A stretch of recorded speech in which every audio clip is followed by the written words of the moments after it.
Genesis 11. At that time, everyone on earth spoke the same language, and they all used the same words.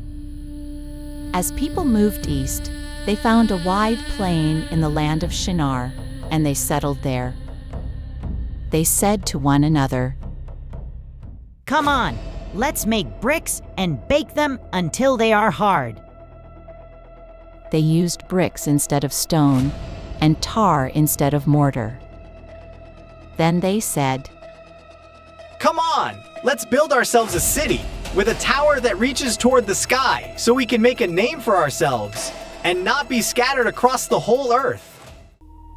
The Lord came down to look closely at the city and the tower that the people were building. The Lord said, They are one people, and they all share the same language, and this is only the beginning of what they plan to do. Nothing they decide to do will be impossible for them now. The Lord said, Come, let us go down there and mix up their language, so they will not understand each other. So the Lord scattered them from that place across the whole earth, and they stopped building the city.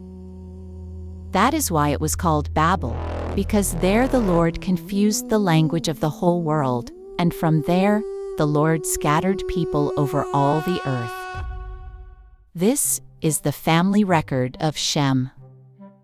2 years after the flood, when Shem was 100 years old, he became the father of Arphaxad. After Arphaxad was born, Shem lived for 500 more years, and he had other sons and daughters. When Arphaxad was 35 years old, he became the father of Shelah. After Shelah was born, Arphaxad lived 403 more years, and he had other sons and daughters. When Shelah was 30 years old, he became the father of Eber. After Eber was born, Shelah lived 403 more years, and he had other sons and daughters. When Eber was 34 years old, he became the father of Peleg. After Peleg was born, Eber lived 430 more years, and he had other sons and daughters. When Peleg was 30 years old, he became the father of Reu. After Reu was born, Peleg lived 209 more years, and he had other sons and daughters. When Reu was 32 years old, he became the father of Serug. After Serug was born, Reu lived 207 more years, and he had other sons and daughters.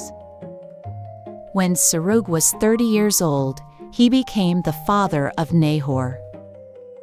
After Nahor was born, Serug lived 200 more years, and he had other sons and daughters. When Nahor was 29 years old, he became the father of Terah.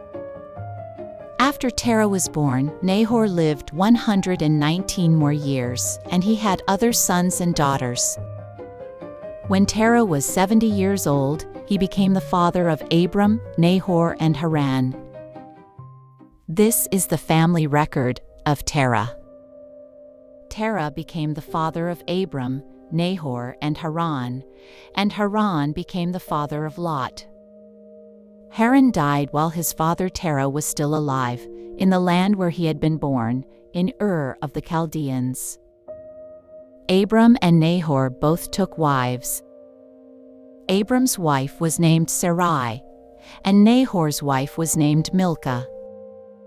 Milcah was the daughter of Haran, the father of both Milcah and Iscah. Sarai was unable to have children, and she remained childless. Terah took his son Abram, his grandson Lot, the son of Haran, and his daughter-in-law Sarai, the wife of Abram, and they set out together from Ur of the Chaldeans to go to the land of Canaan. But when they came to Haran, they settled there. Terah lived for 205 years, and he died in Haran.